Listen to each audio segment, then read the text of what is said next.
Horn okay please প্রত্যেকটা ট্র্যাকের পেছনে লেখা থাকে।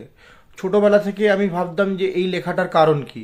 এছাড়াও ট্র্যাকের দুই পাশে অসংখ্য জিনিসপত্র লেখা থাকে, তার কারণ কি? আপনারও মনে যদি এই প্রশ্ন থাকে তাহলে চলুন এর উত্তর জানা যাক। ট্র্যাকের দুই সাইডে লেখা থাকে AIP, NP, AB।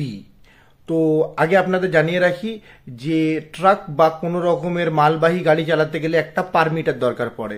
তো যে সমস্ত গাড়ির সাইডে, যে সমস্ত ট্রাকের সাইডে লেখা থাকে AIP, তার মানে হচ্ছে অল ইন্ডিয়া পারমিট, মানে সে সমস্ত ট্রাক সারা ভারতে ঘোরার তাদের পারমিট আছে। এই সমস্ত ট্রাকগুলো এক রাজ্য থেকে অন্য রাজ্যে মাল নিয়ে যাওয়া নিয়ে আসা করে। এছাড়াও সাইডে দেখবেন লেখা থাকে NP। এই NPর ফুল ফর্ম হচ্ছে ন্যাশনাল পারমিট। এটাও কিন্তু সেম, ওটা যেমন অল ইন্ডিয়া পারমিট আর আমাদের নেশন হচ্ছে ইন্ডিয়া, তো ন্যাশনাল পারমিট মানে হচ্ছে সমগ্র ভারতের পারমিট তাদের কাছে আছে। এছাড়াও লেখা থাকে দেখবেন AB, তার মানে হচ্ছে অল বেঙ্গল।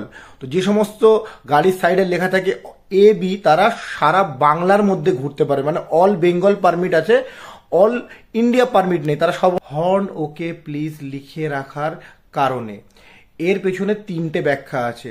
প্রথম ব্যাখ্যাটা জানার জন্য আমাদের ইতিহাসে কিছুদিন পিছনে যেতে হবে।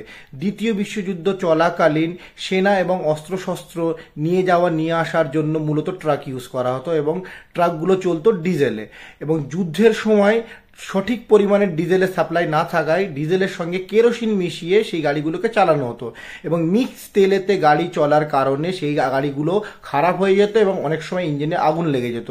তাই জন্য তাদের পেছনে লিখে রাখা হতো ওকে, তার মানে অন কেরোসিন, মানে সেই সামনের যে গাড়িটা চলছে সেই গাড়িটা পিওর তেলে নয়, কেরোসিন মিশ্রিত তেলে চলছে, যে কোনো সময় একটা দুর্ঘটনা হতে পারে। দু নম্বর যে ব্যাখ্যাটা আসছে সেটা হচ্ছে যে ভারতবর্ষের মধ্যে সব থেকে বড় ট্রাক কোম্পানি ছিল টাটা।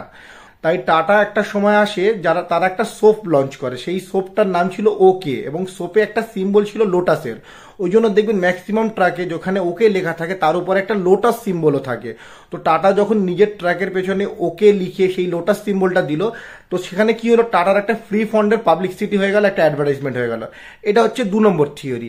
এবার 3 নম্বর থিওরিটা হচ্ছে যে এই ওকে যেখানে লেখা থাকে ট্রাকে, তার উপরে কি হতো, একটা লাইট থাকতো। তো হাইওয়েতে যখন ট্রাক চলে তখন পেছনে যারা থাকতো ট্রাকের, তারা হর্ন দিত এবং সামনের ট্রাক সে সামনে দেখে নিত যে কোনো গাড়ি আসছে কিনা। যদি গাড়ি না আসে সে তখন সেই ওকের লাইটটা জ্বালিয়ে দিত এবং পেছনের গাড়িটা তাকে একদম সেফলি ওভারটেক করতে পারতো অন্য দিকের আসা গাড়িকে অ্যাভয়েড করে। এই টোটাল 3টে থিওরি। এই 3টে থিওরির মধ্যে কোনটা রিলায়েবল আপনার মনে হলো একটু কমেন্ট করে জানাবেন।